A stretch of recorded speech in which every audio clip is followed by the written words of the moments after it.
A gente acompanhou no All News Esporte as entrevistas que a Domitila Becker fez, inclusive com os nossos campeões. Em primeiro lugar, eu acho que tem a fala muito emocionante da Ana Marcela, que venceu ontem à noite aqui no Brasil, hoje pela manhã lá em Tóquio, apesar que agora já é outro dia lá em Tóquio. E ela venceu a maratona aquática. E quando ganhou a medalha, trouxe recados importantes ali. Vamos ouvir. Bom, quem me conhece aí nas redes sociais, eu sou uma pessoa bem, acho que reservada e bem tranquila. Não sou muito de me envolver em polêmica, eu gosto sim de mostrar o meu lado, de ser quem eu sou, sem medo de ser quem eu sou hoje.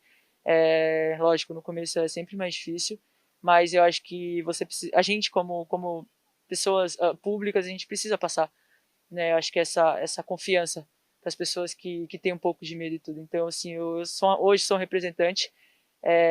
Mas assim, eu sou uma pessoa bem tranquila, bem na minha, mas sempre que eu posso ajudar ou fazer alguma coisa, eu termino sendo sim. Que legal, a entrevista na íntegra você encontra aqui no canal UOL. E a gente convidou a participar conosco para refletir um pouquinho sobre qual é o recado, né? O que esses Jogos Olímpicos têm motivado na gente. A gente convidou a antropóloga, a historiadora, a Lília Schwartz, que está conosco aqui. Olá, Lília, boa tarde. Prazer ter você mais uma vez Tudo aqui bem, no UOL Fabiola? News. Obrigada, Fabiola. Igual. Bom, quer começar falando sobre essa declaração da Ana ou vamos falar no geral primeiro, hein, Lília? Porque eu queria muito saber se para você também tem sido um pouco isso, e se para a sociedade também. Esses Jogos Olímpicos têm sido um sopro de esperança para os brasileiros? Eu penso que sim, né? Que os Jogos Olímpicos fazem com que nós nos permitamos sonhar um pouco com um outro país, um Brasil mais generoso, um Brasil mais inclusivo. E, inclusive, acho que vale a pena a gente destacar num outro discurso da Ana Marcela, quando ela agradeceu a família, agradeceu os técnicos e agradeceu a namorada também. Eu acho que o que está acontecendo nesses Jogos Olímpicos é uma questão de gênero muito forte, né? Muitas mulheres aí recebendo ouro, se destacando nas Olimpíadas, uma situação bastante diferente em relação a outros Jogos Olímpicos, e também muitas mulheres falando das suas opções de gênero e sexo, né? Eu lembro também do caso da atleta norte-americana Raven Sanders, que também fez um gesto, né, da interseccionalidade e do orgulho lésbico quando ganhou o seu prêmio. Então, acho que temos aí muitas questões para nós pensarmos, né? A primeira é de que maneira os brasileiros vivem uma outra pátria, um outro sonho de pátria, quando vêm os seus atletas os representando nos Jogos Olímpicos. Também que modelo de família estamos falando, né? Isso também me parece muito interessante.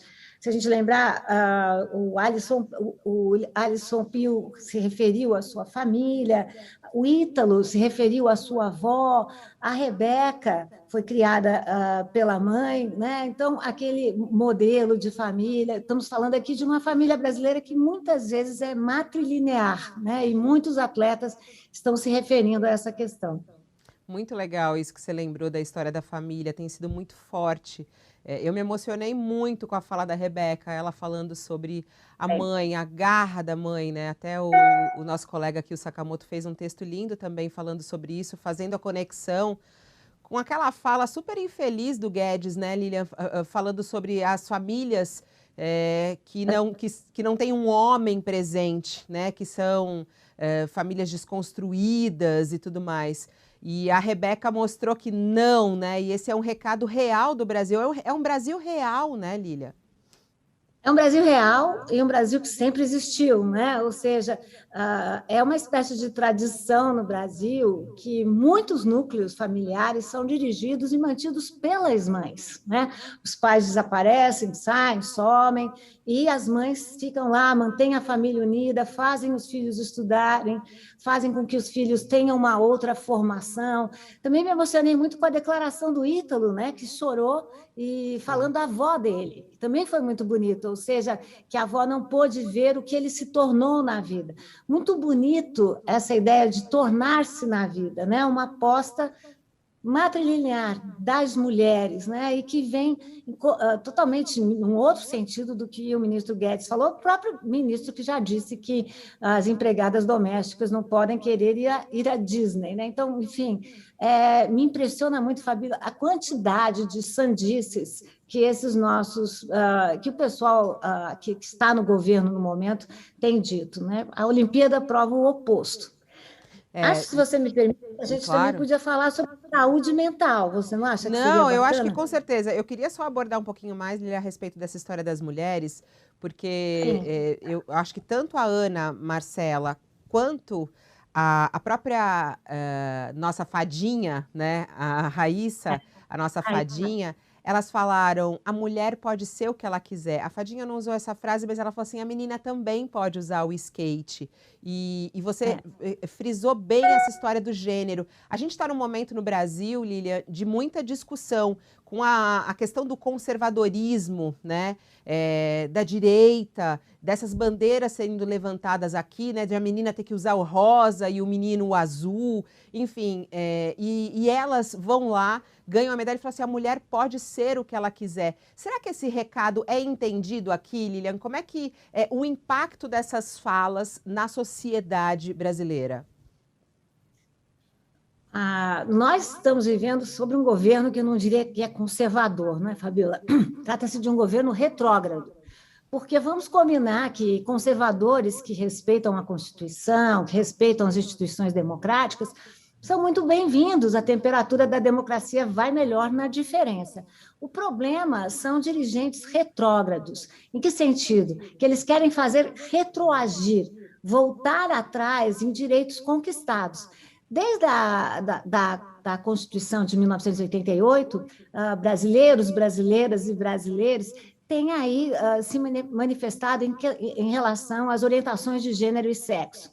Isso não é propriamente uma novidade, estamos falando de 30 anos. O que é novidade?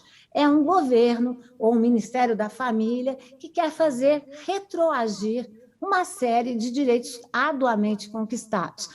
Dentre eles, a ideia de que, sim, as mulheres não têm que se limitar a determinadas profissões ou a determinados lugares sociais.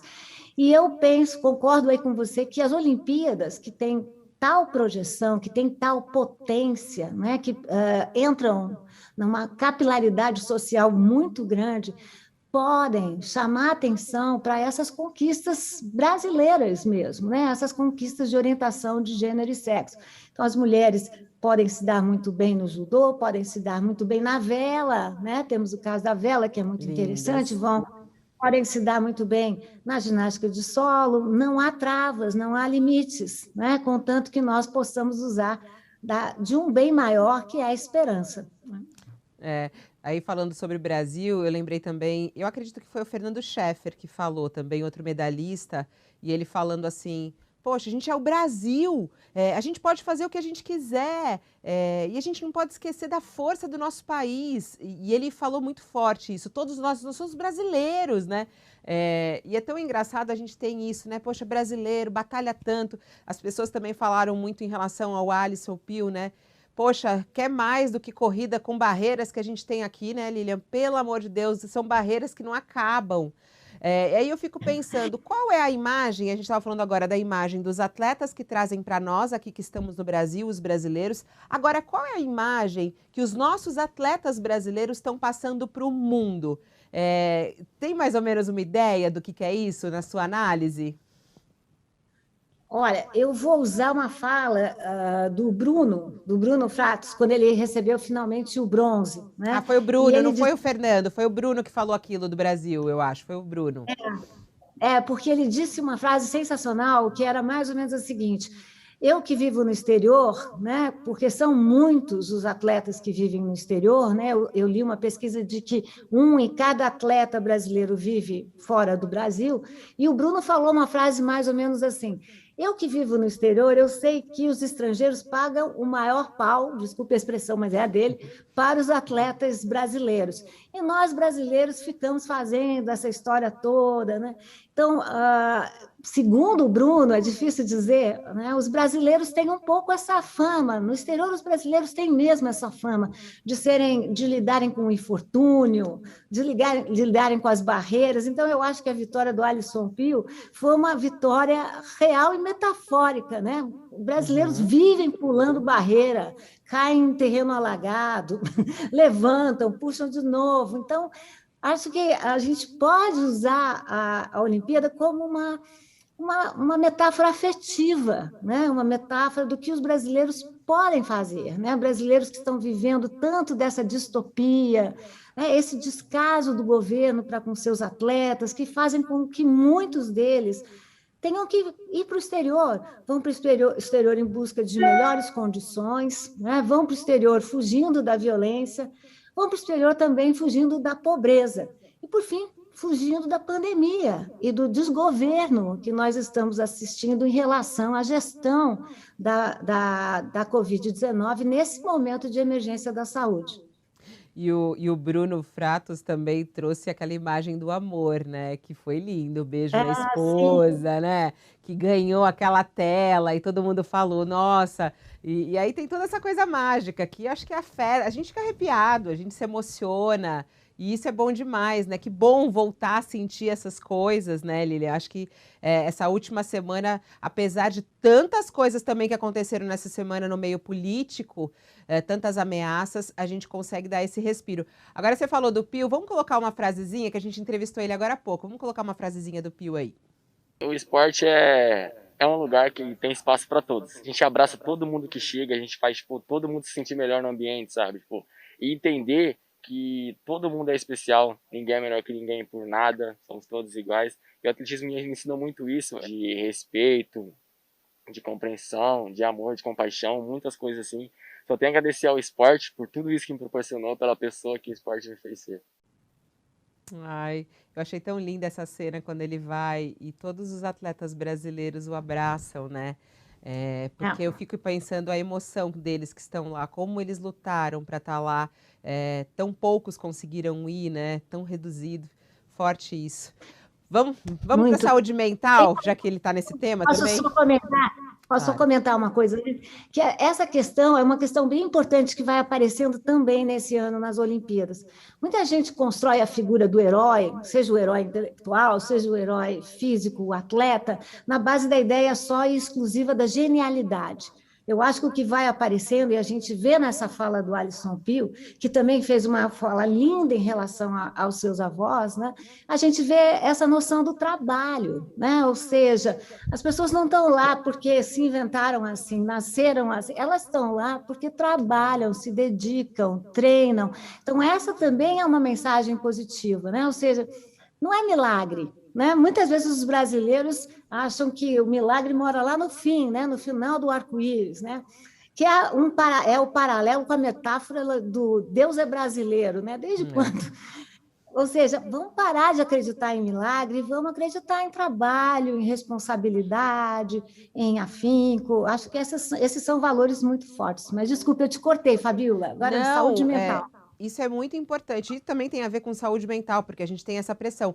É muito trabalho e também não é meritocracia, né, Lilian? Porque muitos atletas falaram lá, inclusive, que só conseguiram chegar lá, por quê? Porque foram ajudados, né? Foram treinados, receberam incentivo. E outros que perderam, no discurso da derrota, inclusive, falaram, poxa, eu não consegui patrocínio, eu não tive onde treinar.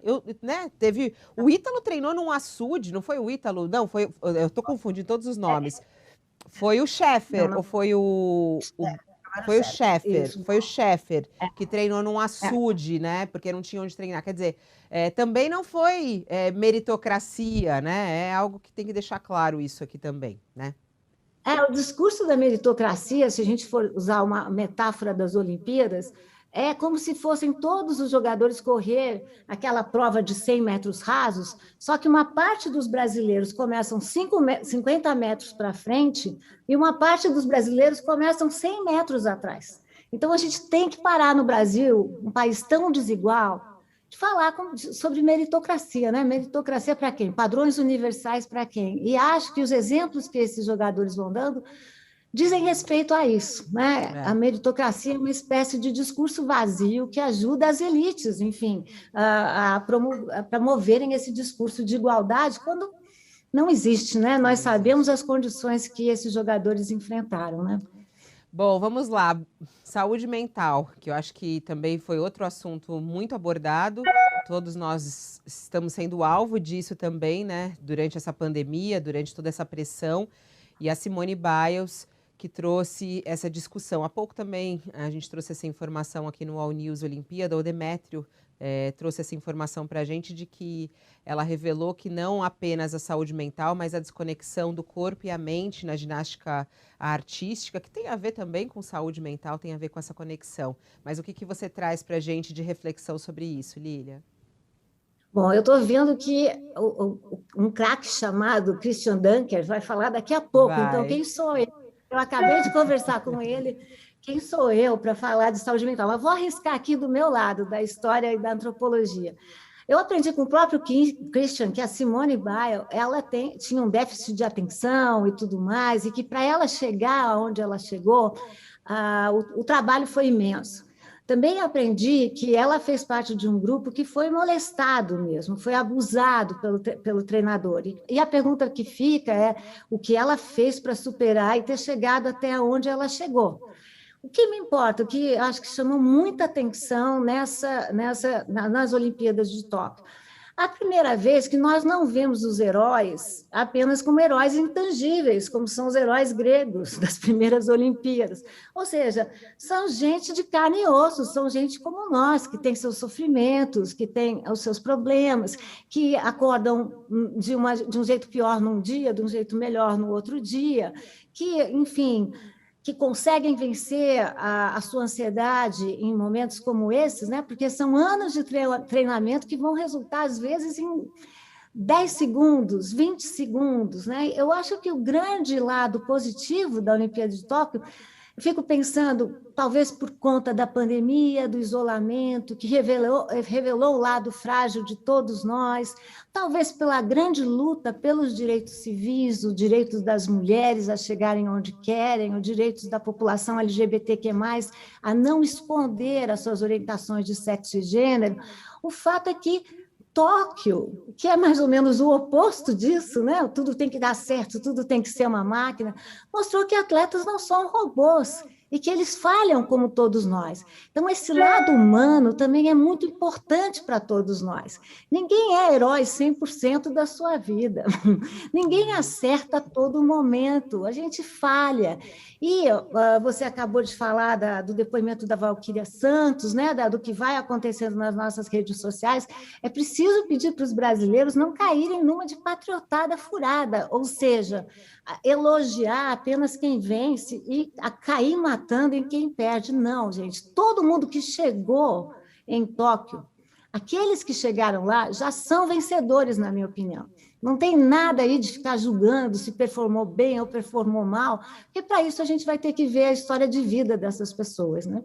Com certeza. Bom, vamos acompanhar esses últimos dias de Jogos Olímpicos. A gente tem aí mais alguns dias, tem mais medalhas, podemos bater recorde, que isso faça a gente ter mais esperança no nosso país e na gente mesmo, né? Que é essa história toda da saúde mental, né, Lília? Muito obrigada. O que temos conosco é a esperança, né? A esperança das meninas do vôlei hoje, que viraram um jogo dificílimo. Então, o esporte faz isso com a gente, né? Permite com que a gente acredite num país que passa por uma crise tão absoluta, né? Econômica, política, social, moral e da saúde. Eu vou olhar aquele Brasil lá. É aquele que a gente quer.